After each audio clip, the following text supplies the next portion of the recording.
கர்த்தராகிய இயேசுவின் நாமத்தினாலே அன்பு சகோதரிகளை யாவருக்கும் அன்பின் வாழ்த்துக்களை தெரிவித்துக் கொள்கிறோம். இந்த பெண்கள் ஐக்கிய ஜெபத்தின் மூலமாக உங்களை சந்திப்பதில் மிகுந்த மகிழ்ச்சி அடைகிறோம். நீங்கள் எல்லாரும் சுகமாய் இருப்பீர்கள் என்று நான் விசுவாசிக்கிறோம். கண்களை மூடி ஆண்டவர் இந்த பெண்கள் ஐக்கிய ஜெபத்தின் மூலமாக இந்த நாட்களில் நம்மை ஆசீர்வதிக்கும்படி கண்களை மூடி நாம் ஜெபிப்போம். ஸ்தோத்திரம் ஸ்தோத்திரம் ஆண்டவரே, நாங்களுமே நன்றியோடு துதிக்கிறோம். கர்த்தர் இந்த பெண்கள் ஜெபத்தை ஆசீர்வதிக்கும்படி நடுவில் இருக்கிற பினோ ஜெபிக்கும்படி அன்போடு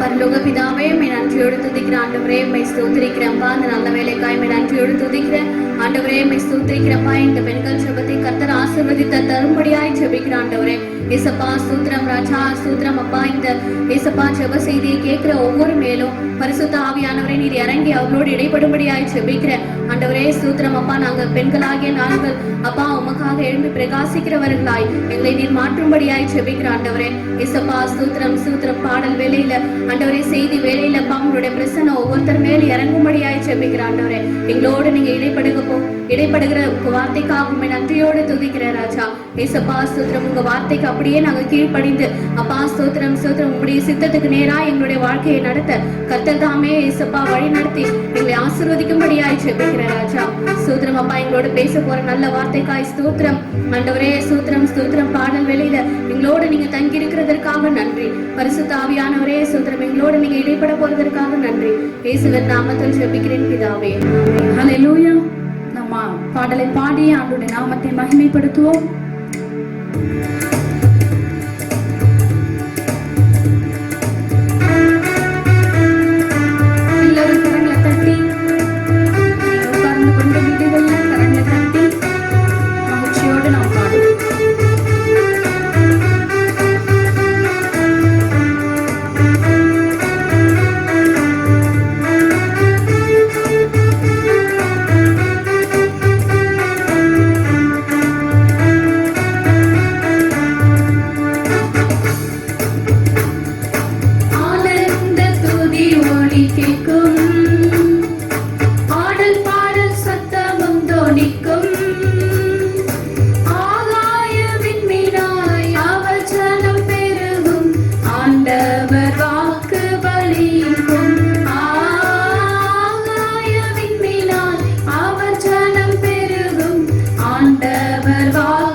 இருக்கிறவர். என்னதான் சத்ருவான நமக்கு விரோதமாய் வந்து நமக்கு அநேக நெருக்கங்களை கொடுத்தாலும் வேதத்துல சொல்லப்பட்ட வசனத்தின்படி நாங்கள் நெருக்கப்பட்டும் ஒடுங்கி போவதில்லை என்று பவுல் சொல்லுகிறார்.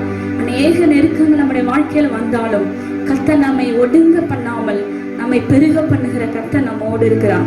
அப்படியே இருக்கிற இடத்துல கண்களை மூடி அந்த ராஜாதி ராஜாவை நோக்கி நாம் பார்ப்போம். ஹல்லேலூயா. பர்த்திமேயு ஆண்டவரை நோக்கி கூப்பிட்ட பொழுது, தாவீதின் குமாரனே எங்களுக்கு இரங்கும் என்று சொல்லி கூப்பிட்ட போது அவரை பர்த்திமேயுவை அநேகர் அதட்டினார்கள்.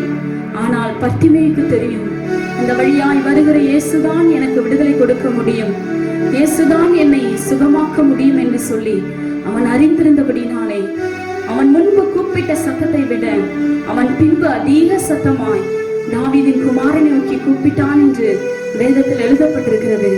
இதுவரை நீங்கள் ஆண்டவரை ஸ்தோத்திரம் அவரை உயர்த்தி கொண்டிருக்கலாம், அவரை துதித்து பாடிக்கொண்டிருக்கலாம். ஆனாலும் இன்னும் அதிகமாய் அவரை நோக்கி நாம் கூப்பிடுவோம். நம்ம எல்லாரும் வீடுகள்ல இருக்கும் பொழுது முழங்கால் படியிட்டு, இயேசுவே தாவீதின் குமாரனே எங்களுக்கும் எங்கள் பிள்ளைகளுக்கும் எங்கள் தேசத்துக்கும் இறங்கும் ஆண்டவரே. ஹல்லேலூயா. அவருடைய நாமத்தில் தான், அவருடைய பெயர்ல தான் நமக்கு விடுதலை.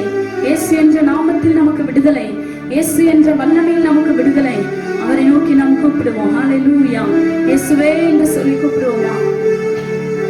இயேசு நீங்க இருக்கிற இடத்துல வரும் பொழுது, அவரை கூப்பிடும் பொழுது நீங்க இருக்கிற இடத்துல ஆண்டவர் வருகிறார், உங்களை விடுவிக்கிறார், உங்களை ஆசீர்வதிக்கிறார், உங்களை சுகப்படுத்துகிறார். ஹல்லேலூயா. ஆண்டவரை நோக்கி கூப்பிடுவோம். ஹல்லேலூயா. இயேசுவே உமக்கு நன்றி அப்பா. தகப்பனே உமக்கு ஸ்தோத்திரம் ஸ்தோத்திரம். ஹல்லேலூயா. இஸ்ரவேலின் ராஜாவே என் தேவனாம் கர்த்தரே, நான் உம்மை வாழ்த்துகிறேன், நன்மைகள் நினைக்கிறேன். இஸ்ரவேலின் ராஜாவே என் தேவனாம் கர்த்தரே, நான் உம்மை வாழ்த்துகிறேன், நன்மைகள் நினைக்கிறேன். இயேசுவே இயேசுவே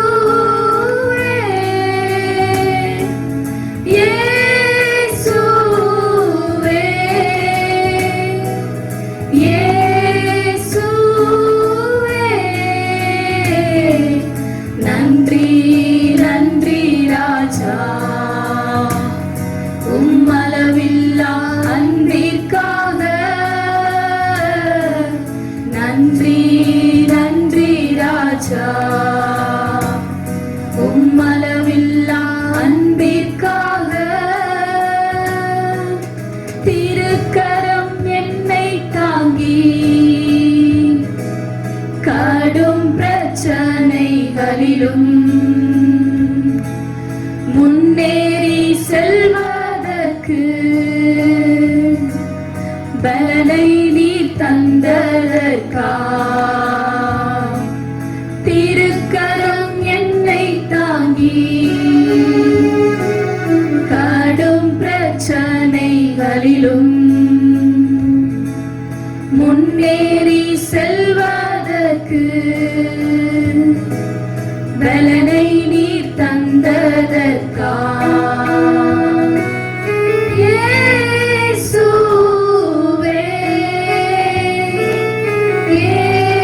இயேசுவே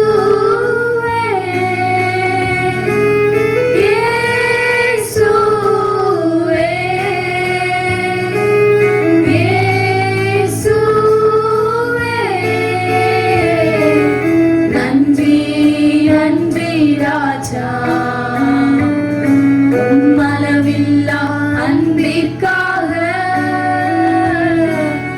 நன்றி நன்றி ராஜா, உம்மளவில்லா அன்பிற்காக. இஸ்ரவேலின் ராஜாவே என் தேவனாம் கர்த்தரே, நான் உம்மை வாழ்த்துகிறேன்,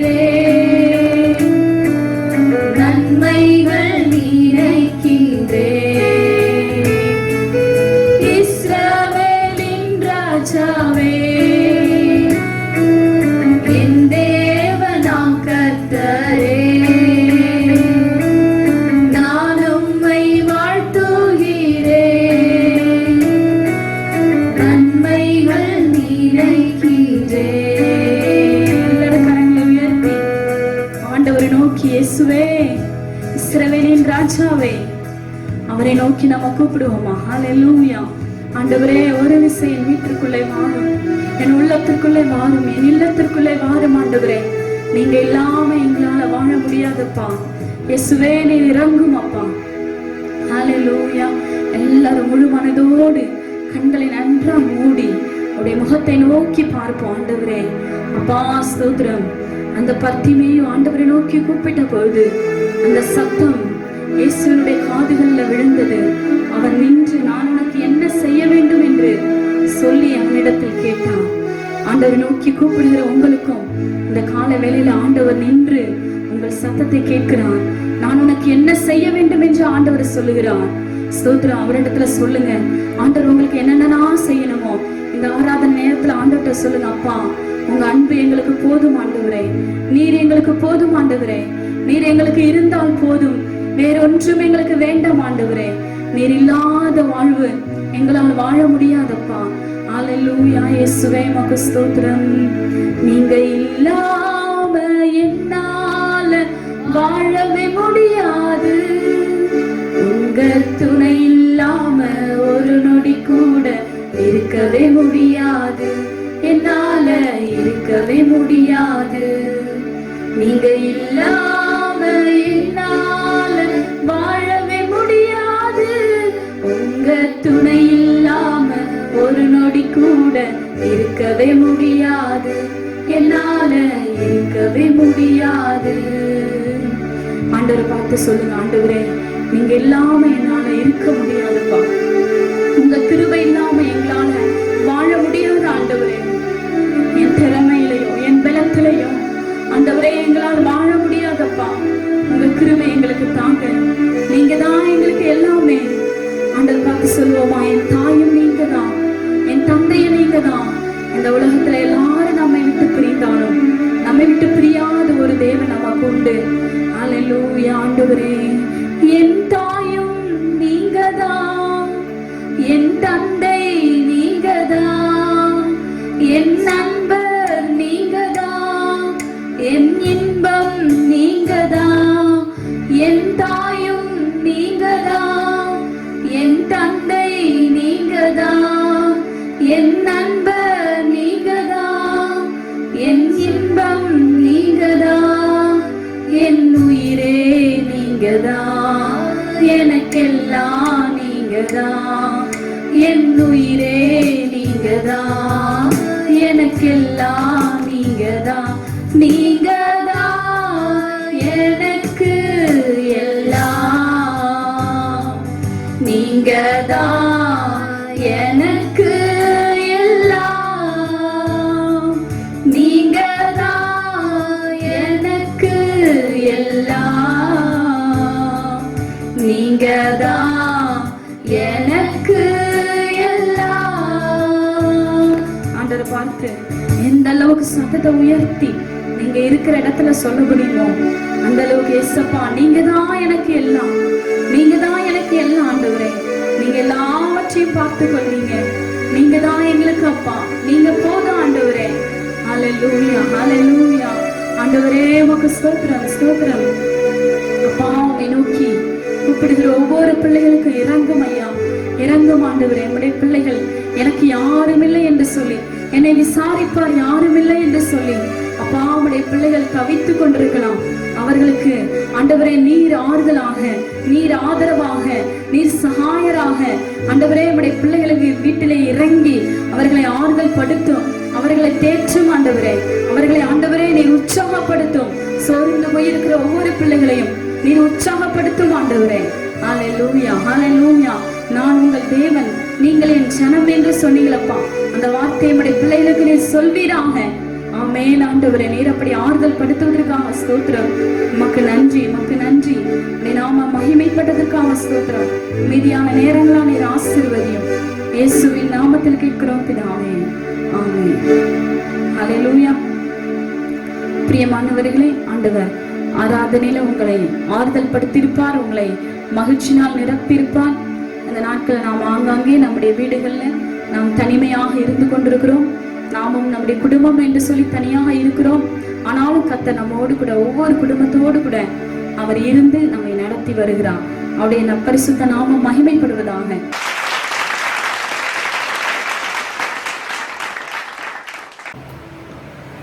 ஸ்தோத்திரம். ஒரு சில அறிவிப்புகள் இந்த மாதத்திலையும் கூட உங்களுக்காக ஒரு சின்ன உங்களை உற்சாகப்படுத்துவதற்காக ஒரு சில ஆயத்தங்களை நாங்கள் செய்திருக்கிறோம். நமக்கு பெண்கள் சார்பாக ஒரு 10 விடுகதை உங்களுக்கு நாங்கள் அனுப்புவோம். உங்கள் வாட்ஸ்அப்புக்கு அனுப்புவோம். திரையில் இந்த யூடியூப்பில் நீங்கள் பார்த்து கொண்டிருக்கும் போதே இந்த திரையில் நாங்கள் உங்களுக்கு அதை அனுப்புவோம். நீங்கள் அதை பார்த்துவிட்டு உங்களுடைய பதில்களை எங்களுக்கு நீங்கள் என்னுடைய வாட்ஸ்அப் நம்பருக்கு நீங்கள் அனுப்ப வேண்டும். சகோதரிகள் அதை நீங்கள் கவனித்து கொள்ளுங்கள். அடுத்த மாதத்தில் சரியான விடை எழுதி அனுப்பின சகோதரிகளை நாங்கள் உற்சாகப்படுத்துவோம். எனவே நீங்கள் அதை கவனத்தில் கொள்ளும்படி உங்களை அன்போடு கேட்கிறோம். கடந்த நாட்களில் ஒரு சகோதரி என்னோட தொலைபேசியில் தொடர்பு கொண்டு அவங்க சொன்னாங்க, நான் ஒரு 7 to 8 மணி வரை உங்களோடு கூட நான் ஜெபிக்க வருகிறேன் என்று சொன்னார்கள். அவர்கள் வந்தார்கள். நாங்கள் கூடி ஜெபித்தோம். வேதத்தை ஆராய்ந்து நாங்கள் வேதத்திலிருந்து ஒரு சில காரியங்களை கற்றுக்கொண்டோம். ஆண்டவர் உங்களோடு பேசின காரியம் என்ன, என்னோடு பேசின காரியம் என்ன, இப்படி நாங்கள் கலந்து ஆலோசித்தோம். அது மிகவும் உற்சாகமாக இருந்தது. இந்த லாக்டவுன் பீரியட்லையும் கூட நம்ம கூடி ஜெபிக்கிறதுக்கு நமக்கு வாய்ப்பில்லை. எனவே நான் யோசித்தேன், 1 மணி நேரம் உங்களோடு கூட, விசேஷமாக பெண்களோடு கூட 1 மணி நேரம் உங்களோடு தனிப்பட்ட முறையில் நீங்களும் நானும் 2 பேராக சேர்ந்து ஜெபிக்கலாம் என்று யோசித்தேன். உங்களையும் நான் சந்திக்க அது வாய்ப்பாக இருக்கும்.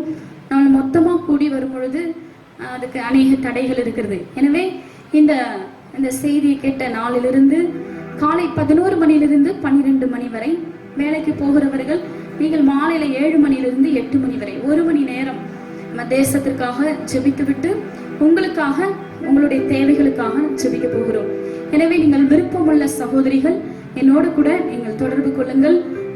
காலை 11 மணியிலிருந்து 12 மணி வரை, 7 மணியிலிருந்து 8 மணி வரை இந்த நேரத்துக்குள்ள நம்ம கூடி ஜெபிக்கலாம். ஏன்னா அநேக பொறுப்புகள் நமக்கு இருக்கிறது.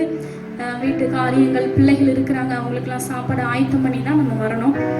நீங்க எத்தனை பேர் நீங்க விருப்பப்படுகிறீர்களோ அவர்கள் எனக்கு தொடர்பு கொண்டு இந்த நாளில், இந்த கிழமையில, இந்த நேரத்துல நான் வருகிறேன் என்று சொல்லி நீங்கள் எனக்கு தெரிவிப்பீர்களானால் உங்களோடு கூட நான் ஜெபிக்க ஆசைப்படுகிறேன். அதற்கு ஆயத்தமா இருக்கிறேன். நீங்கள் என்னை தொடர்பு கொள்ளும்படி அன்போடு கேட்கிறோம். விசேஷமாக பெண்கள் நீங்கள் நன்றாக வீடுகள்ல இருக்கும் பொழுது நன்றாக ஜெபியுங்கள். சபையோடு நமக்கு ஐக்கியம் இந்த நாட்கள்ல இல்லை. எனவே பிள்ளைகளை நீங்கள் கவனமாக பார்த்து கொள்ளுங்கள். அதிக நேரம் நீங்கள் குடும்பத்தோடு கூட இருக்கிறீர்கள். எனவே பிள்ளைகளுக்காக ஜெபிப்பதிலும் சபைக்காக ஜெபிப்பதிலும் நேரம் செலவழிக்கும்படி உங்களை அன்போடு கேட்கிறேன். போன மாதத்துல கொடுத்த செய்தி அநேகருக்கு ஆசீர்வாதமாக இருந்தது என்று சொல்லி எங்களை நீங்கள் உற்சாகப்படுத்தினீர்கள். அதற்காக நன்றி தெரிவித்துக் கொள்கிறேன். ஒரு சகோதரி சொன்னாங்க, அடுத்த மாசத்துலயும் கர்த்தருக்கு சித்தமானா நீங்க இதை சொல்லுவேன்னு சொன்னீங்க. எனவே அடுத்த மாதத்துல நீங்கள் இந்த செய்தியை சொல்வீர்களா அப்படின்னு சொல்லி கேட்டாங்க. போன மாதத்துல நான் 2 ஜந்துக்களை குறித்து விளக்கமாக பேசினேன். அடுத்த 2 ஜந்துவா இருக்கிற 2 காரியத்தை குறித்து இந்த மாதத்துல உங்களோடு கூட நான் கொஞ்சம் உங்களுக்கு பிரயோஜனமாய் எனக்கு ஆண்டவர் கொடுத்த ஆலோசனையின்படி உங்களுக்கு கொடுக்க நான் ஆசைப்படுகிறேன். நாம் கண்களை மூடி ஜெபிப்போம். ஆண்டவர் இந்த வேத பகுதியின் மூலம் நம்மோடு கூட பேசும்படியாய் கண்களை மூடி நாம் ஜெபிக்கலாம். ஸ்தோத்திர ஆண்டவரே, எங்களை நேசிக்கிற நல்ல பிதாவே, நாங்கள் நன்றியோடு துதிக்கிறோம். கத்திருந்த நாட்களையும் கூட அப்பா நாங்கள் பெண்களாக சேர்ந்து ஆண்டவரே உம்மை துதிப்பதிலும் ஆராதிப்பதிலும் உம்முடைய வேதத்தை தியானிப்பதிலும் ஆண்டவரே நாங்கள் தரித்திருக்கிறோம். ஆண்டவரே உம்முடைய சமூகத்தில் செலவிடுகிற 1 நிமிடமும் வீணாய் போவதில்லை என்று ஆண்டவரே நாங்கள் அறிந்திருக்கிறோம். எனவே கூடி கர்த்தாவே ஆண்டவரே நாங்கள் வேதத்தை தியானிக்க போகிறோம். அதில் உள்ள வெளிச்சத்தை கர்த்தர் எங்களுக்கு காட்டிக் கொடுப்பீராக. எங்கள் கண்களை கர்த்தர் பிரகாசிக்க பண்ணுவீராக. ஆண்டவரே ஸ்தோத்திரம், உடைய கரத்துல அர்ப்பணிக்கிறோம். அடிமை மறைத்து நீர் வெளிப்படும். இயேசுவின் நாமத்தில் கேட்கிறோம் பிதாவே, ஆமென். ஸ்தோத்திரம். நாம் எடுத்து வாசிக்கலாம். நீதிமொழிகள் 30:24. பூமியில் சிறியவைகளாய் இருந்தும் மகா ஞானம் உள்ளவைகள் 4 உண்டு. அவையாவன அற்பமான ஜந்துவாய் இருந்தும் கோடை காலத்திலே தங்கள் ஆகாரத்தை சம்பாதிக்கிற எறும்பும் சத்துவமற்ற ஜந்துவாய் இருந்தும் தங்கள் வீட்டை கண்மலையிலே தோண்டி வைக்கும் குழி முசல்களும் ராஜா இல்லாதிருந்தும் பவுஞ்சு பவுஞ்சாய் புறப்படுகிற வெட்டுக்கிளிகளும் தன் கைகளினால் வலையை பின்னி அரசர் அரண்மனையில் இருக்கிற சிலந்தி பூச்சியுமே. ஆமென். அல்லேலூயா. இங்க 4 சிறிய ஜந்துக்களை குறித்து நாம் பார்த்தோம். மிகவும் சிறியதுதான், ஆனால் மகா ஞானம் உள்ளது என்று பார்த்தோம். முதல்ல எறும்பு, அது எப்படி தன்னுடைய ஆகாரத்தை சேர்த்து வைக்கிறது, குழிமுசல் அது எப்படி கண்மலையில தன்னுடைய வீட்டை கட்டுகிறது என்பதை குறித்து போன மாதத்தில் சற்று கொஞ்சம் நாம் தியானித்தோம். இந்த மாதத்திலையும் 27, 28 வசனங்களை சொல்லி இருக்கிற அந்த வெட்டுக்கிளியை குறித்தும் சிலந்தி பூச்சி அதை குறித்து நாம் பார்க்க போகிறோம். ராஜா இல்லாதிருந்தும் பவுஞ்சு பவுஞ்சாய் புறப்படுகிற வெட்டுக்கிளிகளும் என்று சொல்லப்பட்டிருக்கிறது. நான் போன மாதத்துல சொன்னேன், வெட்டுக்கிளி என்று சொல்லும் பொழுது இந்த வேதத்துல நம்ம பார்க்கிறோம், எங்கெல்லாம் தேவன் அழிவை கட்டளையிட்டாரோ அங்கெல்லாம் அந்த வெட்டுக்கிளிகள் வந்து அந்த அழிவை உண்டு பண்ணினது நாம் வேதத்துல வாசிக்கிறோம். பஞ்சங்கள் வருவதற்கு முன்பாக வெட்டுக்கிளிகளை ஆண்டவர் நியாயத்திருப்பாக அதை அனுப்பி வைக்கிறார். அதே போல வெளிப்படுத்தின விசேஷத்துல நாம் பார்க்கும் பொழுது கடைசி காலத்துல ஆண்டோடைய கோபம் அந்த பூமியில ஊற்றப்படும் பொழுது வெட்டுக்கிளிகள் அங்கு வந்து அநேகரை சேதப்படுத்துகிறதை நாம் பார்க்கிறோம். எனவே இந்த வெட்டுக்கிளிகள் என்ன பண்ணுமா, கூட்டம் கூட்டமாய் பவுஞ்சு பவுஞ்சா என்று சொல்லி இருக்கிறது.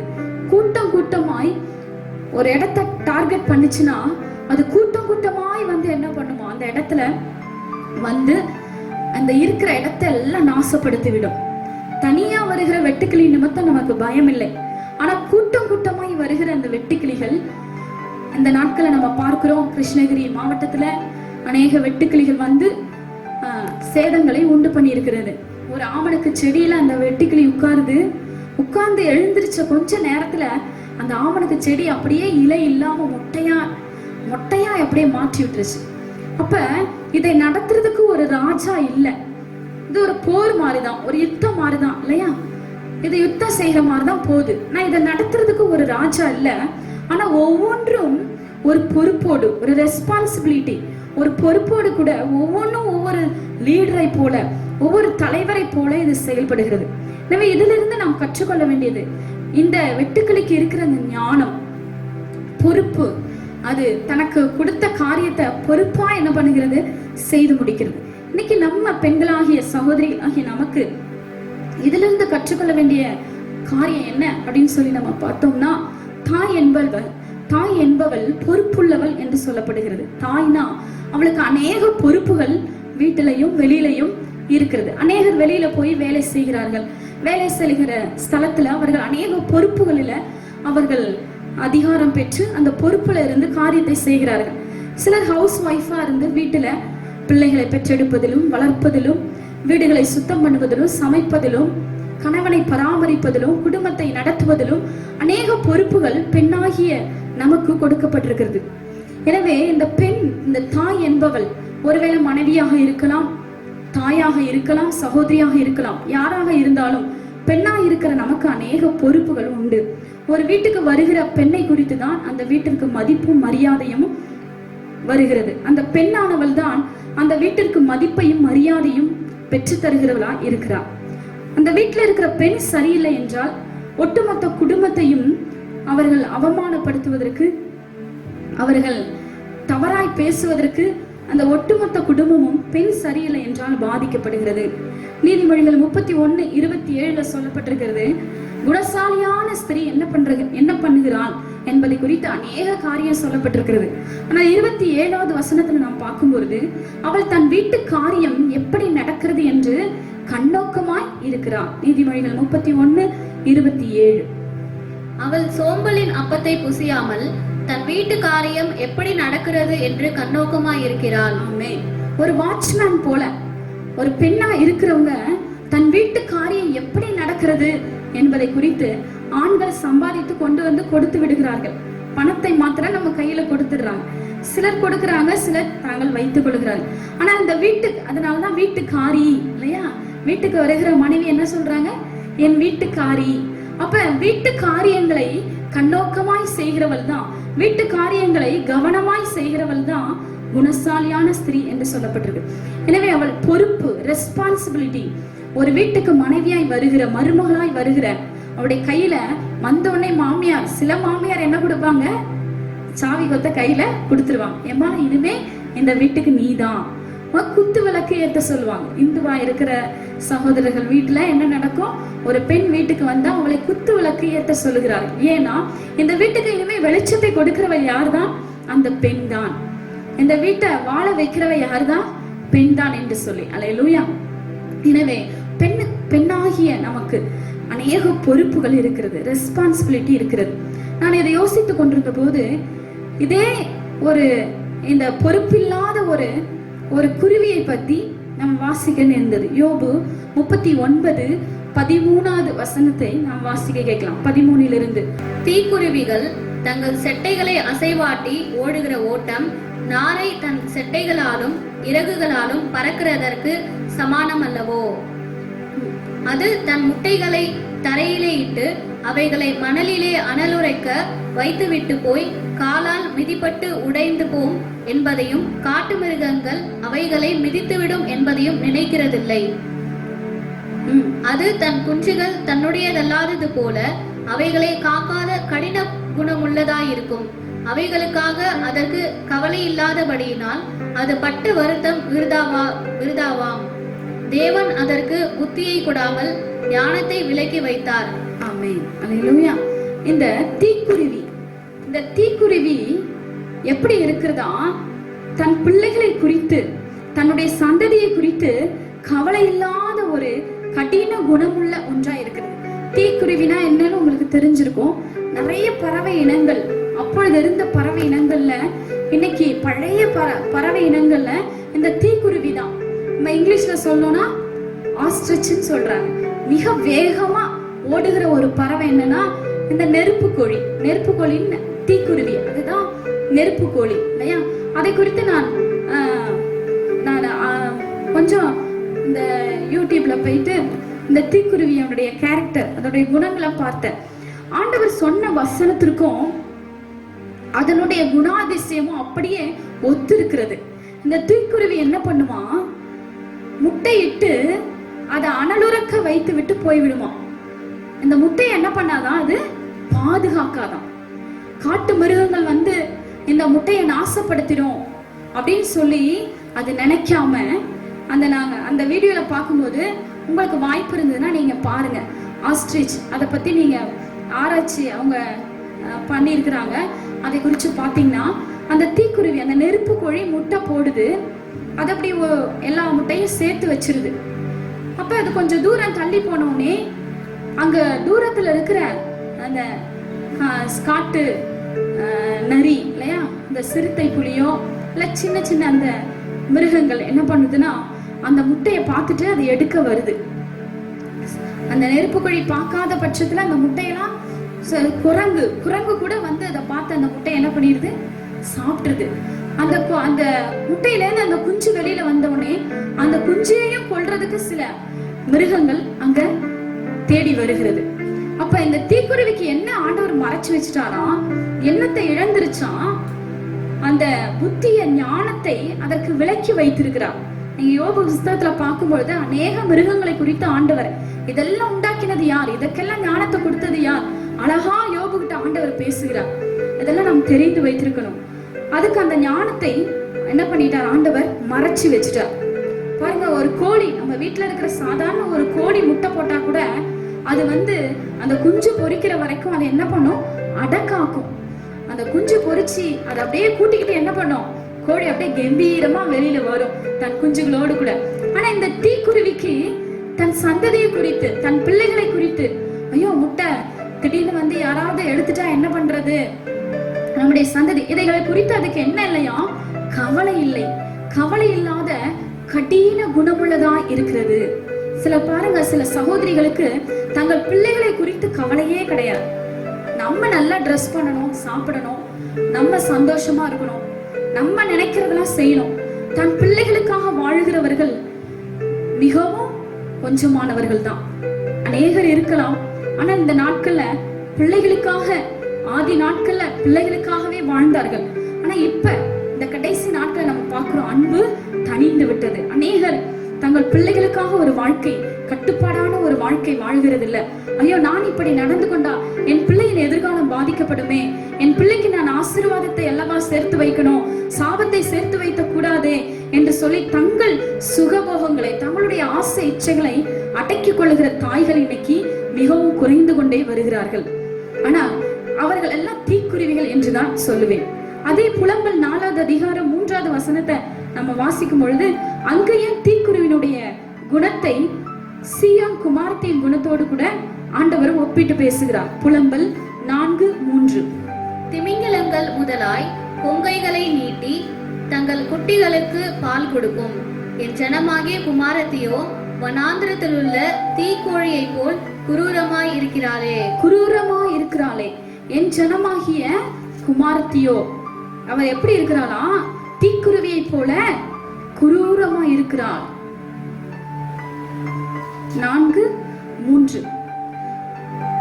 குரூரமா இருக்கிறாள்னா இருதயமற்றவளா இருக்கிறாள், கட்டின குணமுள்ளவராய், இருதயமே இல்ல, தன் பிள்ளைகளை குறித்த ஒரு கவலை இல்லை. ஆனா திமிங்கலங்கள் கூட என்ன பண்ணுதான், தன் குட்டிகளுக்கு பால் கொடுக்கும். இந்த ஆண்டவர் திமிங்கலங்கள் விளையாடும்படியா கடலை சமுத்திரத்தை உண்டாக்கி இருக்கிறார். இங்க திமிங்கலை குறித்து வந்திருந்தோடனே நான் திமிங்கலத்தை குறித்தும் அந்த கொஞ்சம் பார்த்தேன். இந்த திமிங்கலம் என்ன பண்ணுவான், அது தண்ணிக்குள்ள ரொம்ப நேரம் மூச்சு விட்டுட்டு இருக்க முடியாது. அதனால அப்படி மேல வந்து என்ன பண்ணும், சுவாசிச்சுக்கும். சுவாசிச்சுட்டு எத்தனையோ மணி நேரம், அது ஒரு முறை சுவாசிச்சுட்டுனா அந்த தண்ணிக்குள்ள எத்தனையோ மணி நேரம் அதால இருக்க முடியும். அப்ப குட்டி போடும் பொழுது, அந்த திமிங்கலம் குட்டி போடும் பொழுது அந்த குட்டி தலை வந்து தண்ணீருக்குள்ள விழுந்து விடாதபடி, ஏன்னா அந்த குட்டி திமிங்கலத்தினால என்ன பண்ண முடியாது, சுவாசிக்க அது இன்னும் கற்றுக்கல, இப்பதான் பறக்குது இல்லையா. அதனால தலை கீழே விழுந்து விடாதபடி அது வால் பக்கம் முதல்ல தண்ணிக்குள்ள விழும்படியா இந்த திமிங்கலம் தன் குட்டியை பெற்றெடுக்குமா. அப்படி பெற்றெடுத்து அதுக்கு பால் கொடுக்கும் பொழுது இந்த திமிங்கலமும், இந்த தாய் திமிங்கலமும் நீந்திக்கிட்டே இருக்கணும். அதே பக்கத்துல குட்டி திமிங்கலமும் என்ன பண்ணும், பக்கத்துல நீந்தி கொண்டே வரும். எப்படி பால் கொடுக்க முடியும், அந்த குட்டிக்கு எப்படி அது பால் குடிக்க முடியும்? அது என்ன பண்ணுமா, தன்னுடைய பாலை பீச்சி அடிக்குமா. அப்ப அந்த பீச்சுக்கிட்டு வர்ற அந்த பாலை இந்த குட்டி என்ன பண்ணுமா, குடிக்குமா. அப்ப ஆண்டவர் என்ன சொல்றாருன்னா, அவ்வளவு பெரிய திமிங்கலம் கூட கஷ்டப்பட்டு தன் பிள்ளைக்கு பாலை கொடுத்து கவனமாய் கரிசனையாய் தன் குட்டியை வளர்க்கிறது. ஆனால் இந்த தீக்குருவி என்ன பண்ணுதான், முட்டை இட்டுட்டு போயிடுது, கவலை கிடையாது. சிலருக்கு பிள்ளைய பெற்றெடுத்த பிறகு அதை குறித்து கவலையே, மாமியார் வளர்ப்பாங்க, மாமனார் வளர்ப்பாங்க, யாரோ ஒருத்தவங்க வளர்த்துக்கிட்டோம் இல்லையா. சில தாய்மார்கள் தாய்ப்பாலை பிள்ளைக்கு கொடுக்கறத கூட விரும்புகிறது இல்லை இந்த நாட்கள்ல இல்லையா. தாய்ப்பால் கொடுக்கறது கூட, ஏன்னா தங்களை அழகு இழந்து விடுவார்கள்.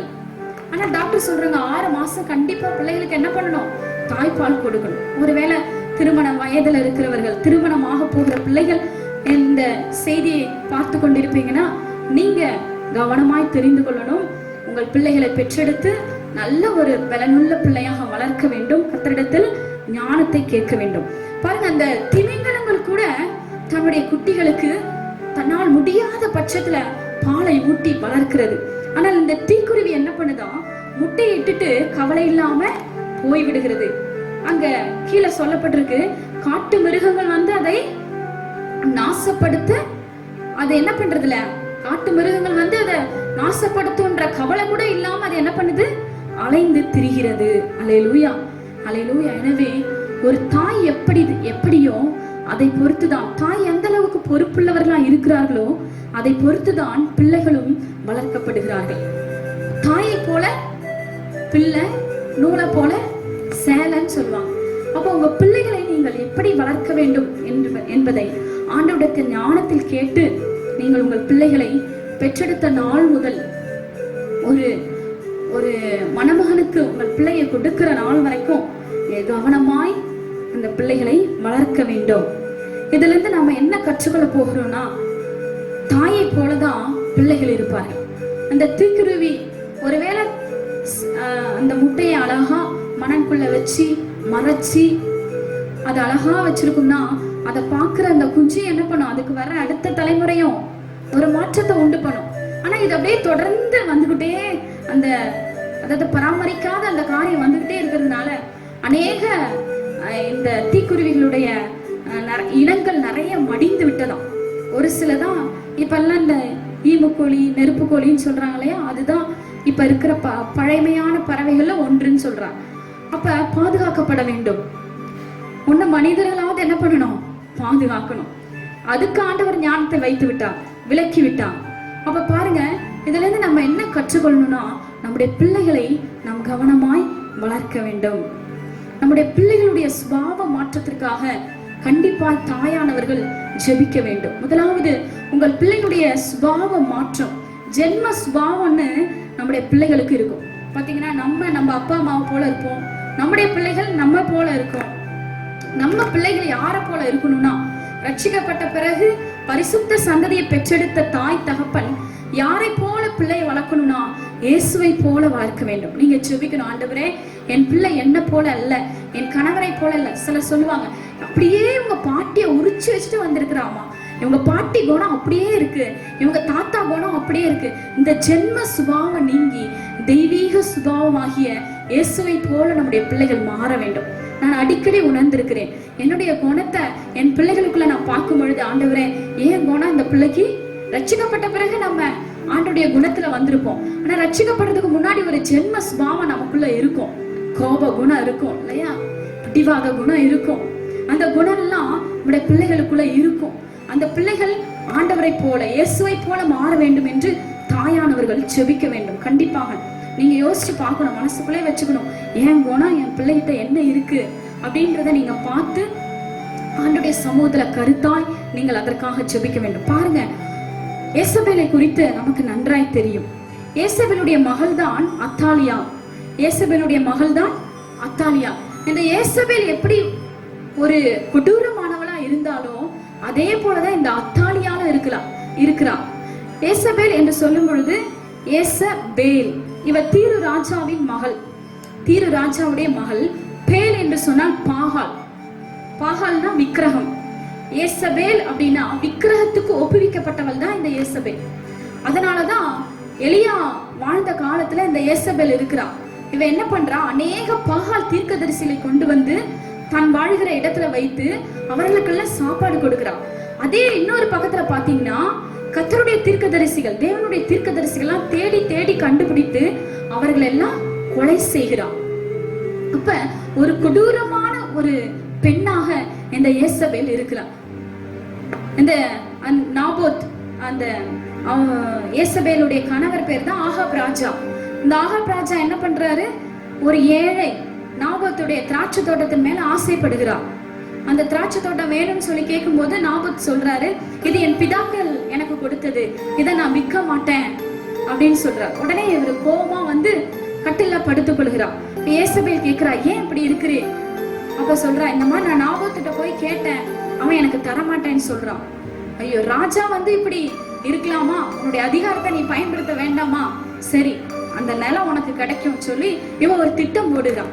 என்ன திட்டம் போடுறா, ராஜாவை 2 பேர் தூஷணமா பேசிட்டாங்கன்னு உடனே எழுதி அனுப்பி அந்த 2 பேரை என்ன பண்ணணும், கல்லெறிஞ்சு கொல்லணும்னு சொல்லி பொய் சாட்சி சொல்ல வச்சு அந்த நாபோத்தை, அந்த 2 பேர் பொய் சாட்சி சொல்ல வச்சு நாபோத்தை என்ன பண்ணணும், கல்லெறிஞ்சு கொல்லணும்னு சொல்லி கல்லெறிந்து கொலை செய்கிறான்.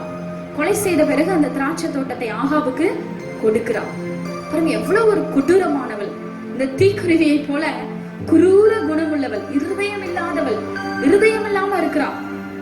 தன் பிள்ளைகளுக்கு ஆசீர்வாதத்தை சேர்த்து வைக்க இவள் ஆசைப்படவில்லை. தான் இஷ்டப்படி தன்னுடைய அதிகார துஷ்பிரயோஜனத்தை பயன்படுத்தி அவள் கொடூரமாய் நாபோத்தை கொலை செய்து அந்த நிலத்தை அபகரிக்கிறாள். அதே போல நீங்க அத்தாலியால பாத்தீங்கன்னா 1 ராஜாக்கள் அந்த அம்மா கிட்ட இருந்த அந்த குணம் அந்த அத்தாலியால் மகளுக்குள்ளேயும் இருக்கும். 2 ராஜாக்கள் 11வது அதிகாரத்துல நீங்க பாத்தீங்கன்னா, அகசியாவின் தாயாகிய அத்தாலியால் தன் குமாரன் இறந்து போனதை கண்டபோது எழும்பி ராஜ வம்சத்தார் யாவரையும் சங்காரம் பண்ணினாள். தன்னுடைய பேர பிள்ளைகளை கூட என்ன பண்றா, நீங்க அந்த அதிகாரத்தை வாசிச்சு பாத்தீங்கன்னா, அவ வந்து ராஜஸ்திரி ஆகணும், தேசத்துல அந்த ராஜ பதவியை நம்ம தான் பெற்றுக்கொள்ளணும், தாவீது குடும்பத்துல யாரும் வந்துடக்கூடாதுன்னு சொல்லி தன் பேர பிள்ளைகளை கூட கொலை செய்து அவ கிட்டத்தட்ட 6 வருஷம் என்ன பண்றா, ஒரு சில நாட்கள் அவன் என்ன பண்றானா ராஜ்யபாரம் பண்ணுகிறான்.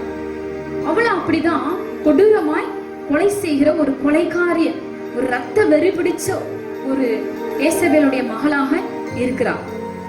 அதுக்கப்புறம் நீங்க பாத்தீங்கன்னா ஆண்டோடைய நியாய தீர்ப்பு வருகிறது. எந்த இடத்துல நாபோத்தின் ரத்தம் சிந்தப்பட்டதோ அதே இடத்துல அவளுடைய ரத்தம் சிந்தப்படுகிறது. அந்த ரத்தத்தை நாய்கள் நக்குகிறது. எலியா தீர்க்கதரிசி மூலமாய் அவளுக்கு சொல்லப்பட்ட காரியங்கள் நடக்கிறது. அதே போல அத்தாலியாலும் அவளும் கொலை செய்யப்படுகிறாள். அப்ப இவங்க ஆண்டவர் சொல்லி இருக்கிறார், பட்டயத்தை எடுத்தவர்கள் பட்டயத்தாலே மடிந்து போவார்கள் இல்லையா? அப்ப அம்மாவும் பிள்ளையும் பாத்தீங்கன்னா ஒரு கொலைகாரிகளா இருக்கிறார்கள். பிரியமானவர்களே, இந்த நாட்களில் கூட நம்முடைய ஜென்ம சுபாவம், நம்முடைய மூதாதையருடைய சுபாவம் நம்முடைய பிள்ளைகளுக்குள்ள வரவே கூடாது. இயேசுவை போல நம்முடைய பிள்ளைகள், இயேசுவின் குணங்களை பெற்ற பிள்ளைகளால் நம்முடைய பிள்ளைகள் இருக்கணும். நம்ம அப்படி அவர்களை நடத்த வேண்டும். அல்லேலூயா. கொடுக்கிற பிள்ளைகளாக, சகிக்கிற பிள்ளைகளாக, பொறுமையுள்ள பிள்ளைகளாக நம்முடைய பிள்ளைகளை நாம் மாற்ற வேண்டும். அவர்கள் மாற்றத்திற்காக நாம் ஜெபிக்கணும். நாம மாற்ற முடியாது, ஆனா நம்முடைய பிள்ளைகளுக்காக நாம் ஜெபிக்கும் பொழுது கர்த்தர் நம்முடைய பிள்ளைகளுடைய குணங்களை மாற்றுகிறார். எனவே தாயானவர்கள் பொறுப்புள்ளவர்கள். எதுல என்ன பொறுப்பு அப்படின்னா, நம்முடைய பிள்ளைகள் இயேசுவை போல சுபாவம் பெற்றவர்களாய் மாற வேண்டும். அல்லேலூயா. எனவே உங்கள் பிள்ளைகளுடைய சுபாவ மாற்றத்திற்காக நீங்கள் ஜெபிக்க வேண்டும். நல்ல காரியங்களை பிள்ளைகளுடைய உள்ளத்துல விதைக்கணும். அதே புதிய ஏற்பாட்டுல நீங்க பார்க்கும்போது யோவாஸ்நானுடைய தலையை வாங்கின அந்த ஏரோதியாளின் மனைவி, அவ தன் பிள்ளைக்கு சொல்றா, நீ போய் நடனம் ஆடும் பொழுது உனக்கு என்ன வேணும்னு கேட்கும் போது என்ன பண்ண, யோவாஸ்நானுடைய தலையை கேளு. இவெல்லாம் இயேசுவேலுடைய பிள்ளைகள். அந்த ஆவி இவர்களுக்குள்ள இருந்து கிரியை செய்கிறது. பரிசுத்தவான்களை கொலை செய்வதற்காக, ஊழியக்காரர்களுடைய ஜீவனை எடுப்பதற்காக இந்த ஆவிகள் கிரியை செய்கிறது. எனவே ஒரு நாள் நம்முடைய பிள்ளைகளுக்குள்ள தீய குணங்களை நாம் விதைக்க கூடாது. அவர்களுக்கு நல்ல குணங்களை விதைத்து நாம் அவர்களை நடத்த வேண்டும். இரண்டாவது, எளிமையான வாழ்க்கை வாழ நம்முடைய பிள்ளைகளுக்கு கற்றுக் கொடுக்க வேண்டும். அல்லேலூயா. ரொம்ப ஆடம்பரமான ஒரு வாழ்க்கை வாழ்வதற்கு நம்முடைய பிள்ளைகளை பழகாமல் எளிமையான வாழ்க்கை வாழ்வதற்கு நம்முடைய பிள்ளைகளுக்கு நாம் உபதேசம் பண்ண வேண்டும். கடந்த நாட்கள பேட்ரிக் ஜாஷ்வா ஐயா அவர்கள் மரித்து போனார்கள். அவர்களை குறித்து அவர்கள் அடக்க ஆராதனையில அவர்களை பத்தி எனக்கு முன்பாகவே தஞ்சாவூர்ல இருக்கும்போது தெரியும். மிகவும் எளிமையானவர், சாந்தம். அவங்க முகத்துல பாத்தீங்கன்னா எப்பொழுதும் ஒரு சாந்தம் இருக்கும். 2 பேண்ட் 2 ஷர்ட் தான் வச்சிருப்பாங்க. எளிமையான ஃபர்ஸ்ட் கிளாஸ்லாம் அவங்க பயணம் செய்தது இல்லையாம், செகண்ட் கிளாஸ்ல தான் பயணம் செய்வார்கள். மிஷனரியாக தன் மகனை ஒப்பு கொடுத்தவர்கள், மரிக்க ஒப்பு கொடுத்தவர்கள், மிகவும் எளிமையான வாழ்க்கை வாழ்ந்தவர்கள். மிகவும் வேதனையாக இருந்த நல்ல ஒரு ஜெப வீரர், முழங்கால நின்று ஜெபிக்கிற ஒரு ஜெப வீரர். அவருடைய வாழ்க்கை ஒரு எளிமையான வாழ்க்கை. நல்ல ஹையர் போஸ்ட்ல இருந்தவங்க உலகத்துல. ஆனா இயேசுவுக்காக மிஷனரியா வந்த போது ஒரு எளிமையான வாழ்க்கை வாழ்ந்து கர்த்தருக்குள் நித்திரை அடைந்திருக்கிறார். எப்படி வேணாலும் நம்ம வாழலாம், யாரும் நம்ம கேள்வி கேட்க போறது இல்லை. நாம சம்பாதிக்கிறோம் நம்முடைய பணம். ஆனால் ஒரு எளிமையான வாழ்க்கை வாழ்வதற்கு நம்முடைய பிள்ளைகளை நாம கற்றுக் கொடுக்கணும். இன்னைக்கு நிறைய பிள்ளைகள் கணவன் வீட்டுக்கு போன உடனே மேக்கப் செட் வாங்குறதுலயே பல பணங்கள் என்ன பண்ணுது, போய் விடுகிறது இல்லையா? மாசத்துல ஒரு முறை எங்க போகணும், பியூட்டி பார்லருக்கு போயிடணும். ஐப்ரோ ட்ரிம் பண்றது, ஹேர் கட்டிங் பண்றது, ஃபேஷியல் பண்றது, இதுக்குன்னே கணவன் சம்பாதிக்கிற பாதி சம்பாத்தியங்களை என்ன பண்ணிருச்சு, செலவாயிடுச்சு. தஞ்சாவூர்ல எனக்கு ஒரு சகோதரிய தெரியும். அவங்க கணவர் வீட்டுக்கு வரும் பொழுதே ஒரு பெரிய மேக்கப் செட்டோட தான் வந்தாங்க. பயங்கரமா மேக்கப் பண்ணுவாங்க. அப்படி நம்ம பிள்ளைகளை நாம் வளர்க்க கூடாது. போகிற வீட்டுல நம்முடைய பிள்ளைகள் எளிமையான வாழ்க்கை வாழ்ந்து அட்ஜஸ்ட் பண்ணி வாழ்றதுல நம்ம கற்றுக் கொடுக்க வேண்டும். அல்லேலூயா. எனக்கு கடந்த நாட்களை நான் வேதத்தை வாசித்த போது ஒரு வம்சத்தை குறித்து எனக்கு ஆச்சரியமாக இருந்தது. எரேமியா தீர்க்கதரிசன புஸ்தகம் 35வது அதிகாரத்துல நீங்க வாசித்து பாத்தீங்கன்னா, எரேமியா 35வது அதிகாரம், அந்த அதிகாரம் முழுவதுமே ரேகாபியர் என்ற ஒரு வம்சத்தை குறித்து சொல்லப்பட்டிருக்கிறது. 35 ரேகாபியர் வம்சத்தை குறித்து எரேமியா 35. நாங்கள் குடியிருக்க வீடுகளை கட்டாமலும் ரேகாபின் குமாரனாகிய எங்களுடைய தகப்பன் யோனதாபின் சத்தத்துக்கு கீழ்ப்படிந்திருக்கிறோம். அந்த அதிகாரம் முழுவதும் நீங்க வாசித்து பார்த்தீங்கன்னா எரேமியா 35வது அதிகாரம், அந்த அதிகாரம் முழுவதிலும் ரேகாபியர் வம்சத்தை குறித்து சொல்லப்பட்டிருக்கு.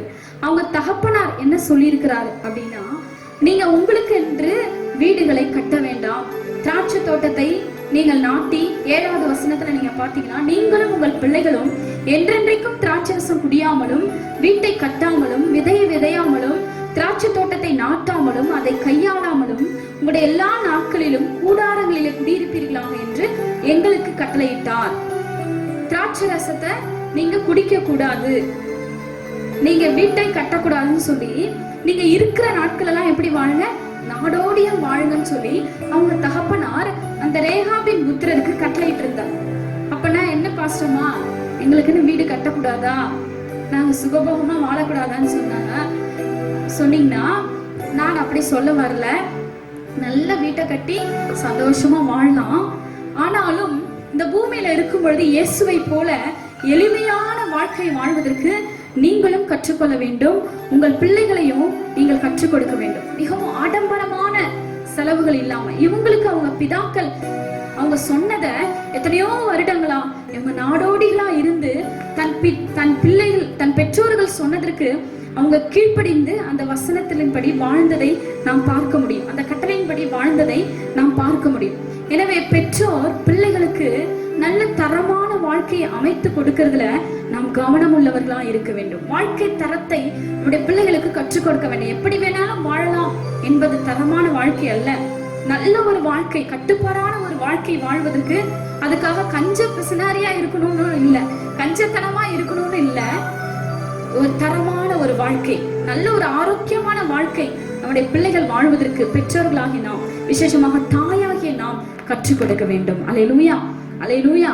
பணத்தை செலவழிப்பதுல நம்முடைய பிள்ளைகளுக்கு இஷ்டம் போல கையில பணத்தை கொடுக்க கூடாது. அவங்க எதுக்கெல்லாம் கேட்கிற பொழுதெல்லாம் நம்ம பணத்தை கொடுக்க கூடாது. நிறைய வீட்டுல அப்பா ஸ்ட்ரிக்டா இருப்பாங்க கொடுக்கிற காரியத்துல, ஆனா அம்மா மறைச்சு பிள்ளைக்கு என்ன பண்ணுவாங்க, கொடுத்து பிள்ளைகளை கெடுத்து விடுவார்கள். அப்படி இல்லாதபடி, ஏன் இந்த பணம், எதுக்காக கேட்கிற, எதுக்காக வேணும் அப்படின்னு சொல்லி நம்ம கவனத்தோடு கேட்டு நம்முடைய பிள்ளைகளுக்கு கொடுக்கணும். கேட்ட பொழுதெல்லாம் பாசம் அன்புன்னு சொல்லி கொடுத்து அந்த பிள்ளைகளை நம்ம கெடுத்து விடக்கூடாது. இங்க பாத்தீங்கன்னா ஆண்டவர் அங்க ஒரு சோதனையை வைக்கிறார். அந்த வம்சத்தாருக்கு ஒரு சோதனை கொடுக்கிறார். எரேமியா தீர்க்கதரிசிட்ட போய் சொல்றாரு, ஆலயத்துல உங்களுக்கு நான் ஒரு அறையை கொடுக்கிறேன். நீங்க வாசிச்சீங்கன்னா 13வது வசனத்துல, இஸ்ரவேலின் தேவனாகிய சேனைகளின் கர்த்தர் உரைக்கிறது என்னவென்றால், நீ போய் யூதாவின் மனுஷரையும் எருசலேமின் குடிகளையும் நோக்கி, நீங்கள் என் வார்த்தைகளை கேட்டு புத்தியை ஏற்றுக்கொள்ளுகிறதில்லையோ என்று கர்த்தர் சொல்லுகிறார். திராட்சரசம் குடியாதபடிக்கு ரேகாபின் குமாரனாகிய யோனதாப் தன் புத்திரருக்கு கட்டளையிட்ட வார்த்தைகள் கை கொள்ளப்பட்டு வருகிறது. அவர்கள் இந்நாள் மட்டும் அதை குடியாமல் தங்கள் தகப்பனுடைய கட்டளைக்கு கீழ்ப்படுகிறார்கள். ஆனாலும் நான் உங்களுக்கு ஏற்கனவே சொல்லிக் கொண்டே இருந்தும் எனக்கு கீழ்ப்படியாமல் போனீர்கள்.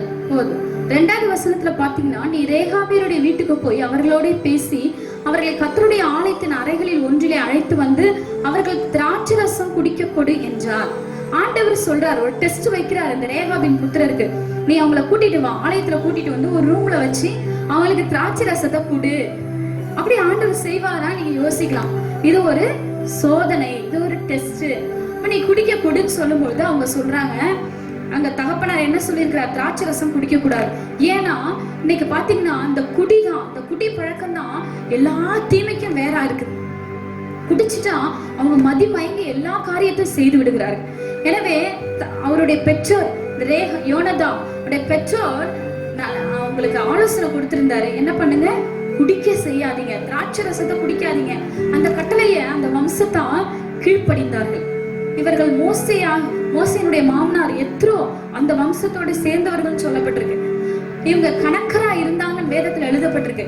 எங்கெங்கெல்லாம் நாடோடியா வாழ்ந்தாங்களோ அங்கெல்லாம் அவங்க வீட்டை கட்டாம, திராட்சை தோட்டத்தை நாடாம, திராட்சை ரசத்தை குடிக்காம வாழ்ந்தார்கள். அப்ப அவங்களுக்கு ஒரு டெஸ்ட் வைக்கும் போது அவங்க அப்பதான் சொல்றாங்க, அவங்க கீழே சொல்லிட்டு வராங்க, எங்க தகப்பனார் சொன்னதை நாங்க என்ன பண்ண மாட்டோம், மீற மாட்டோம், நாங்க இதுல உறுதியா இருக்கிறோம். அப்ப ஆண்டவர் சொல்றார், யூதாவின் ஜனங்களுக்கு சொல்றார், அந்த ரேகாபின் வம்சத்தார பாருங்க, அவங்க பெற்றோர் அவங்களுக்கு சொன்ன அந்த கட்டளையில இன்ன வரைக்கும் அவங்க மாறாம கீழ்ப்படிந்து இருக்கிறாங்க. நீங்களோ நான் எத்தனையோ முறை கட்டளைகளை கொடுக்கிறேன், எத்தனையோ முறை உங்களுக்கு ஆலோசனை கொடுக்கிறேன், ஆனா நீங்க என்ன பண்றீங்க, அதுக்கு கீழ்ப்படுகிறதுலன்னு சொல்லி ஒரு சாட்சியா ரேகாபின் புத்திரரை அங்க ஆண்டவர் சொல்லுகிறத நம்ம பார்க்க முடியும். அல்லேலூயா.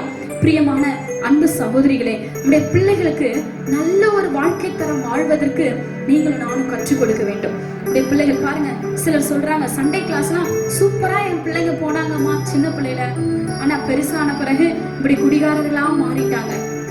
எவ்வளவு வேதனை பாருங்க. சின்ன பிள்ளைல நல்லா தான் நடத்துறோம், ஆனா ஒரு வாலிப வயசு வந்தவனே, ஒரு குறிப்பிட்ட வயசு வந்தவனே நம்முடைய பிள்ளைகளை நம்ம கண்டுகொள்கிறது இல்ல. தாயானவர்கள் அந்த பிள்ளைகளை ஒவ்வொரு வயதிலையும் கவனித்து அவர்களுக்கு நல்ல ஞானத்தை நாம் போதித்து வாழ்க்கை தரத்தை, தரமுள்ள வாழ்க்கை தரத்தை அமைத்து கொடுக்க வேண்டும். எனவே எளிமையான வாழ்க்கை வாழ்வதற்கு பெண் பிள்ளைகளுக்கும் ஆண் பிள்ளைகளுக்கும் தாயானவர்கள் போதித்து அதற்காக செபித்து ஆலோசனை கொடுக்க வேண்டும். ஆமென். அல்லேலூயா. அடுத்து நீங்க பாத்தீங்கன்னா சிலந்தி. இந்த சிலந்தியை குறித்து நான் போன மாதத்துல சொல்லும்போது, அது எந்த இடத்துல வேணாலும் தன்னுடைய வலையை கட்டும். அரண்மனையிலையும் கட்டும், ஒரு குடிசை வீட்டுல பாத்தீங்கன்னாலும் அந்த மூலையில என்ன பண்ணும், சிலந்தி வலை கட்டிடும். அப்ப எப்படி அட்ஜஸ்ட்மெண்ட் வாழ்க்கை, விசேஷமா பெண் பிள்ளைகள் நீங்க போகிற இடத்துல அட்ஜஸ்ட் பண்ணி வாழ கற்றுக்கொள்ள வேண்டும். எல்லா சூழ்நிலையிலும் பவுல் சொல்லுகிறார், தாழ்ந்திருக்கவும் தெரியும், எனக்கு உயர்ந்திருக்கவும் தெரியும், பசியா இருக்கவும் தெரியும், பட்டினியா இருக்கவும் தெரியும், திருப்தியா இருக்கவும் தெரியும். நம்ம சொல்லணும்னா பிரியாணி சாப்பிடவும் நமக்கு தெரியணும், அடுத்து பழையது சாப்பிடவும் நம்முடைய பிள்ளைகளுக்கு தெரியணும். ஐயோ பழையதா நான் சாப்பிட மாட்டேன் அப்படிலாம் சொல்ற மாதிரி நம்முடைய பிள்ளைகளை வளர்க்க கூடாது. பாருங்க, சில நாட்கள்ல நான் ரேஷன் அரிசி கூட வடிப்பேன், அதையும் பிள்ளைகளை சாப்பிடறதுக்கு என்ன பண்ணணும், கற்றுக் கொடுக்கணும். ரொம்ப சாஃப்டா மெல்லிசா பொன்னி அரிசி தான் நாங்க சாப்பிடுவோம், அந்த மாதிரி நம்முடைய பிள்ளைகளை பழக்காம ரேஷன் அரிசி சமைச்சாலும் நம்முடைய பிள்ளைகள் சாப்பிடுற அளவுக்கு பழக வேண்டும். அல்லேலூயா. டாக்டர்ஸ்லாம் இன்னைக்கு நிறைய பேர் ரேஷன் அரிசி தான் சாப்பிடுறாங்களாம். நம்ம தான் மாசம் 1500 வாங்கி மூட்டையை எங்களுக்கு ஆண்டவர் போஷிக்கிறார், எங்களுக்கு காணிக்கை கொடுத்து ஆண்டவர் போஷிக்கிறார். அப்படி நாம பரிசுத்தப்படுவதாக நாங்க அதுக்காக வாங்குறதுல கர்த்தர் தான் எங்களை போஷிக்கிறார். அப்ப பாருங்க, நம்முடைய பிள்ளைகள் எல்லா விதத்திலையும் அட்ஜஸ்ட் பண்ணி வாழ்வதற்கு நம்ம கற்றுக் கொடுக்க வேண்டும். இந்த சிலந்தி எப்படி அரண்மனையிலையும் தன்னுடைய வீட்டை கட்டுகிறது, குடிசையிலும் தன்னுடைய வீட்டை கட்டுகிறது. பெண்ணாகிய நீங்கள், சகோதரியா இருக்கிறவர்கள், நீங்க எந்த குடும்பத்துல போயிருந்தாலும் அங்க வாழ்வதற்கு நீங்கள் கற்றுக்கொள்ள வேண்டும். கடந்த நாட்கள் நான் ஒரு செய்தி கேட்டேன், உங்களுக்கு நானும் ஒரு ஆலோசனை கொடுக்கிறேன். டாக்டர் ஜெயராணி அவர்கள் அவங்க கொடுத்ததான ஒரு நல்ல செய்தி மிகவும் ஆசீர்வாதமாக இருந்தது. அபிகாயிலை குறித்து, அபிகாயிலுடைய வாழ்க்கை குறித்து அவர்கள் செய்தி கொடுத்தார்கள். எதிர் துருவங்கள் இணையுமா என்ற செய்தி. எல்லா பெண்களும் இந்த யூடியூப் மூலமா பாக்குற எல்லா பெண்களும் ஒரு மணி நேரம் உங்கள் நேரத்தை ஒதுக்கி, வாலிப வயதில் இருக்கிற பிள்ளைகள், திருமணத்துக்காக காத்திருக்கிற பிள்ளைகள், 21 வயதை கடந்த வாலிப பிள்ளைகளை வைத்திருக்கிறவங்களும் உங்க பிள்ளைகளை இந்த செய்தியை பார்க்கும்படியா நீங்க முயற்சி எடுங்க. கர்த்தர் உங்களை ஆசீர்வதிப்பார். எதிர் துருவங்கள் இணையுமா என்று சொல்லி அது மிகவும் ஆசீர்வாதமாக இருக்கிறது. அந்த அபிகாயிலுடைய குணத்தை குறித்து எடுத்திருக்கிறார்கள். பாருங்க, நம்ம ஒருவேளை நல்ல ஒரு காட்லி உமனா இருப்போம், நமக்கு துணையா வரவங்க ஒரு காட்லெஸ் மேனா இருப்பாங்க இல்லையா? தெய்வீ ஒரு ஸ்பிரிச்சுவல், ஒரு ஆவிக்குரிய மனைவி, ஆவிக்குரிய வாழ்க்கை இல்லாத ஒரு கணவர். அப்படி யார் இருந்தாங்க? ஆவிக்குரிய ஒரு கணவரை யார் இருந்தாங்கன்னா யோபு இல்லையா? ஒரு காட்லி மேன், காட்லெஸ் உமன் அவங்க மனைவி. யோபுடைய மனைவி என்ன சொல்றா? தேவனை தூஷித்து ஜீவனை விடு. அடுத்து godly woman Abigail. Godless man Nabal. Nabal அப்படியே அபிகாயிலுடைய கேரக்டருக்கு அப்படியே ஆப்போசிட். பாருங்க, அபிகாயில் புத்திசாலி, ஆனா நாபால் முட்டாள். நாபால்னாலே முட்டாள் தான் அர்த்தமா. அப்ப நாபால்னா முட்டாள். அபிகாயில் நிதானமா பேசுகிறவள், ஆனா இந்த நாபால் கோபக்காரன். ஈசாயினுடைய வேலைக்காரர்கள் வந்து சாப்பாடு கேட்கும் போது, யார் அந்த தாவீது, அந்த ஈசாயின் மகன் யார் அப்படின்னு சொல்றான், கோபக்காரன். இந்த அபிகாயில் தயால குணமுள்ளவளாம். ஆனா இந்த நாபால் கொடுக்கிற குணமே கிடையாது. அப்பன் கேட்கிறாரு தாவீதுடைய வேலையாட்களுக்கு, ஆனா கொடுக்கல. அன்னைக்கு விருந்து நடக்குது, ஆனா கொடுக்க மனசு இல்ல.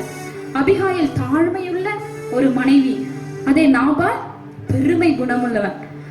அபிகாயில் நன்றியுள்ள பெண், ஆனால் இந்த நாபால் நன்றி அறிவில்லாத ஒரு கணவன். இப்படி ஆப்போசிட் இதை வச்சுதான் அந்த ஆலோசனை கொடுக்குறாங்க. எதிர் துருவங்கள் இணையுமா? இணைய முடியும். பெண்ணா இருக்கிற நாம அட்ஜஸ்ட் பண்ணி வாழ முடியுன்றது. எனவே நீங்க கண்டிப்பா பாருங்க, காட்லி மேன் காட்லி உமன் ரெண்டுமே ஒண்ணு போல அமைறது ஒரு சிலருடைய வாழ்க்கையில தான். அப்படி காட்லி நல்ல ஒரு ஆவிக்குரிய மனைவி, ஆவிக்குரிய கணவனா யார் இருந்தாங்க? சகரியா, எலிசபெத். அவங்கள பாத்தீங்கன்னா கர்த்தரிட்ட சகல கற்பனையிலும் அவங்க எப்படி இருந்தாங்களா? வயதான காலம் வரைக்கும் கர்த்தருக்காக ஊழியம் செய்தார்கள். அல்லேலூயா, அல்லேலூயா. எனவே சிலந்தி பூச்சியை போல எல்லா சூழ்நிலையிலும் வாழ நாம் கற்றுக்கொள்ள வேண்டும். நம்முடைய பிள்ளைகளுக்கு நாம் கற்றுக் கொடுக்க வேண்டும். எல்லா சூழ்நிலையிலும் அட்ஜஸ்ட் பண்ணி வாழ்றதுக்கு நாம் கற்றுக் கொடுக்க வேண்டும். அல்லேலூயா. எனவே அதற்கு யாருக்கு தான் பொறுப்புனா, பெண்ணா இருக்கிற, தாயா இருக்கிற நமக்கு தான் பொறுப்பு. தீக்குருவியை போல அக்கறை இல்லாம நான் இருந்து விட கூடாது. இந்த செய்தி உங்களுக்கு ஆசீர்வாதமாக இருக்கும் என்று நான் விசுவாசிக்கிறேன். இதை குறித்து நீங்க எங்களுக்கு தெரியப்படுத்தலாம், நீங்க கமெண்ட் பண்ணலாம், நாங்க அதை வரவேற்கிறோம். நீங்க எந்த விதத்துல கமெண்ட் பண்ணலாம்னு நாங்கள் அதை வரவேற்கிறோம். கண்களை மூடி ஜெபிப்போமா? கர்த்தர் இப்படிப்பட்ட ஞானத்தை நமக்கு கொடுக்கணும். ஸ்தோத்திரம். ஒரு வெட்டுக்கிளியை போல ஒரு பொறுப்புள்ள தாயாக, ஒரு பொறுப்புள்ள சகோதரியாக, மனைவியாக கர்த்தர் நம்மை மாற்ற வேண்டும். அதற்கு ஸ்தோத்திர கர்த்தர் கொடுக்கிற ஞானம், அண்டர்ஸ்டாண்டிங் ஸ்பிரிட், நல்ல ஒரு ஞானத்தை, புரிந்து கொள்ளுகிற ஒரு ஞானத்தை நமக்கு ஆண்டவர் கொடுக்கணும். விவேகத்தை கொடுக்கணும். சிலருக்கு வேகம் இருக்கும். இந்த தீக்குருவி இந்த உலகத்திலேயே மிக வேகமா ஓடக்கூடிய ஒரு பறவை. ஆனா அதுக்கு விவேகம் இருந்தது, வேகம் இருந்தது, ஆனால் விவேகம் இல்லை, ஞானம் இல்லை. ஆண்டவர்ட்ட கேளுங்க. இன்னைக்கு நிறைய பேரு ஓடி ஓடி உழைக்கிறீங்க, கடினமா உழைக்கிறீங்க. அந்த உழைப்பெல்லாம் விவேகம் இல்லாதனால வீணாய் போய் கொண்டிருக்கிறது. கண்களை மூடி ஆண்டவர்ட்ட ஞானத்தை கேட்போமா? ஆண்டவரே, நல்ல ஒரு விவேகத்தை கொடுங்க, நல்ல ஒரு ஞானத்தை கொடுங்க, புத்தியை கொடுங்க, நிதானத்தை கொடுங்கப்பா. விவேகம், அறிவு, புத்தி, நிதானம் இதெல்லாம் தேவனிடத்திலிருந்து வரும். கேளுங்க, ஆண்டவர் நமக்கு கொடுப்பா. உங்களுக்கும் அது தேவை, எனக்கும் தேவை. ஆமென். ஸ்தோத்திர ஆண்டவரே. ஹல்லேலூயா. பலன் தாருமே, பலன் தாருமே, உம்பலத்தான் என்னை நிரப்பிடுமே. பலன் தாருமே, பலன் தாருமே, உம்பலத்தான் என்னை நிரப்பிடுமே. பலனில்லா நேரத்தில் புது பலன் தந்து நீர் நடத்திடுமே. பலனில்லா நேரத்தில் திடமனம் தந்து என்னை நீர் நடத்திடுமே. பலன் தாருமே, பலன் தாருமே,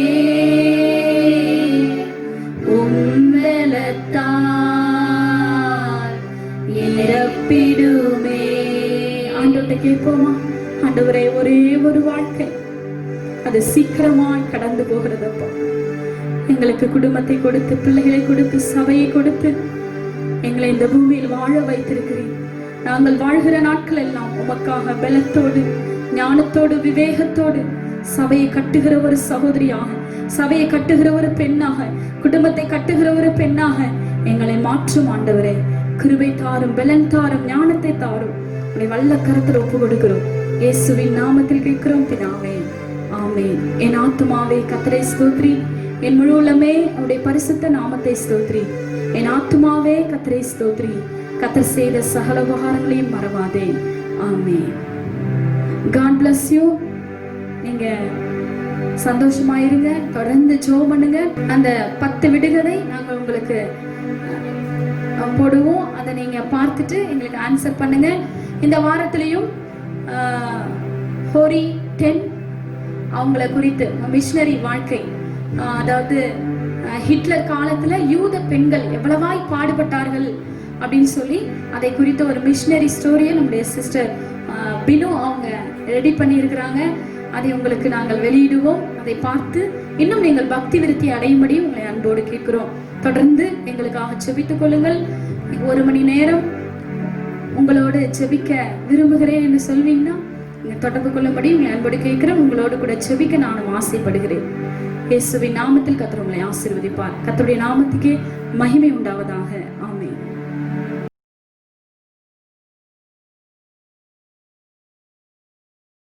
கோரி டென் பூம் என்பவர் தனது தந்தை சகோதரி பெட்சியுடன் ஹாலந்தில் வசித்து வந்தார். அந்த சமயத்தில் 2ஆம் உலகப் போர் ஆரம்பித்தது. ஹிட்லர் ஐரோப்பிய யூதர்களை துன்புறுத்த ஆரம்பித்தான். ஆயிரமான யூதர்களை நச்சுவாயு குண்டுக்குள் அடைத்து கொலை செய்தான். பூம் அவர்களின் குடும்பம் அப்படி தவித்த யூதர்களை தங்கள் வீட்டிற்குள் அடைக்கலம் கொடுத்து ஆதரித்தனர். இதை கேள்வியுற்ற ஹிட்லரின் இராணுவம் 3 கைது செய்து கான்சென்ட்ரேஷன் கேம்ப் என்னும் கேம்பில் வைத்து வாதை செய்தனர். அவர்களது தந்தை சிறிது காலத்தில் மரித்தார். அதற்கு பின்பு இளவயதான கோரியும் அவரது சகோதரியான பெட்சியும் அடைந்த துன்பங்களுக்கு அளவே இல்லை. காவலர்கள் முன்பு நிர்வாணமாய் நடக்க சொல்லி வற்புறுத்தப்பட்டனர். அடிகளும் உதைகளும், உணவு தராமல் சித்திரவதை செய்யப்பட்டனர். இவற்றை தாங்க முடியாமல் பெட்சி மரித்தார்கள். கோரி கிறிஸ்துவை ஏற்றுக்கொண்டிருந்தபடியினால் எல்லாவற்றையும் பொறுமையாக சகித்து நாட்களை கடத்தி கொண்டிருந்தார்கள். உலக போர் முடிந்து கோரி விடுதலையாக்கப்பட்டார். அதன் பின் அவர் ஐரோப்பிய நாடுகளுக்கெல்லாம் சென்று கிறிஸ்துவின் அன்பையும் தான் நாசிக் கேம்பில் பட்ட பாடுகளை விவரித்து கிறிஸ்துவின் அன்பினால் தான் நிலைநிற்பதாகவும் கூறினார். மியூனிச் என்னும் இடத்தில் நடந்த கூட்டத்தில் அவர் இயேசு கிறிஸ்துவின் அன்பையும் அவரது மன்னிப்பையும், நமது பாவங்களை கடலின் ஆழத்தில் எரிந்து பின் அதை அவர் நினைப்பதில்லை என்றும், தான் பட்ட கஷ்டங்களையும் மனதுருகி கூறி முடித்து நாமும் மன்னிக்கிறவர்களாக இருக்க வேண்டும் என்றும், அதுவே சந்தோஷமான வாழ்விற்கு வழி என்றும் கூறி முடித்தார். அதை கேட்ட அனைவரின் கண்களிலும் கண்ணீர். அநேகர் அவரை சூழ்ந்து நின்று கொண்டிருந்தார்கள்.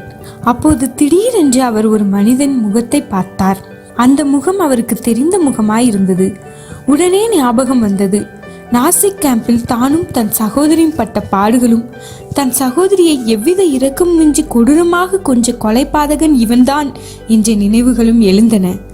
இப்படி அவர் நினைத்து கொண்டிருந்த போதே அம்மனிதன், நீங்கள் இன்று கொடுத்த மன்னிப்பின் செய்திக்காக நன்றி. நீங்கள் நாசிக் கேம்பை பற்றி சொன்னீர்கள். நான் அதில் ஒரு தலைவனாக இருந்தேன். இப்போதோ நான் ஒரு கிறிஸ்தவன். இயேசு கிறிஸ்து என் பாவங்களை மன்னித்து விட்டார். நீங்கள் என்னை மன்னிப்பீர்களா என்று கேட்டான். கோரி அப்படியே உறைந்து போய் நின்றார்கள். ஆயிரமான நினைவுகள் அவர்களது உள்ளத்தில் பளிச்சிட்டது.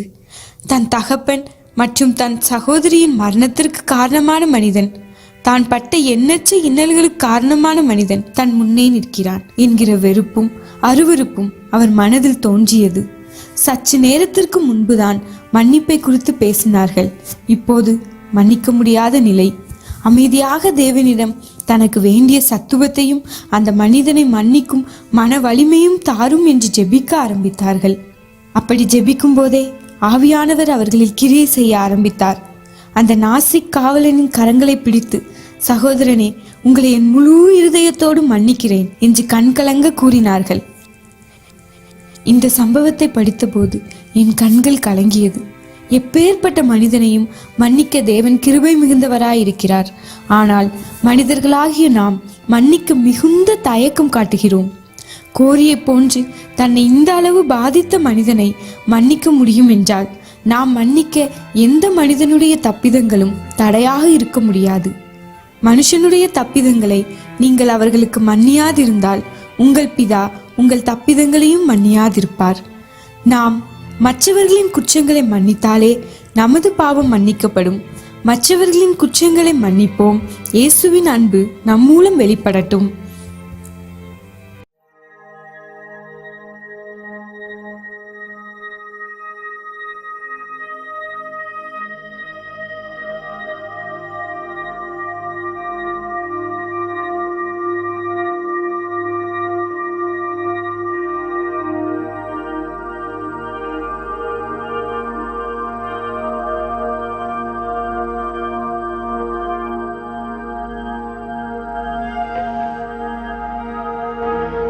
God does not have problems, only plans. There is no pit so deep that God's love is not deeper still.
நீங்கள் தொடர்பு கொள்ள வேண்டிய எங்கள் முகவரி ஹோலி லைஃப் ஏஜ் சர்ச், சந்தை அருகில், அயோத்தியா பட்டணம், சேலம் 636103.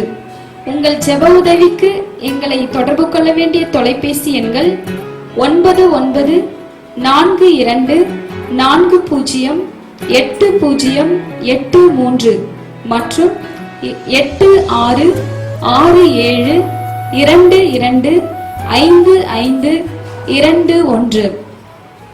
கர்த்தர் உங்களை ஆசீர்வதிப்பாராக. God bless you.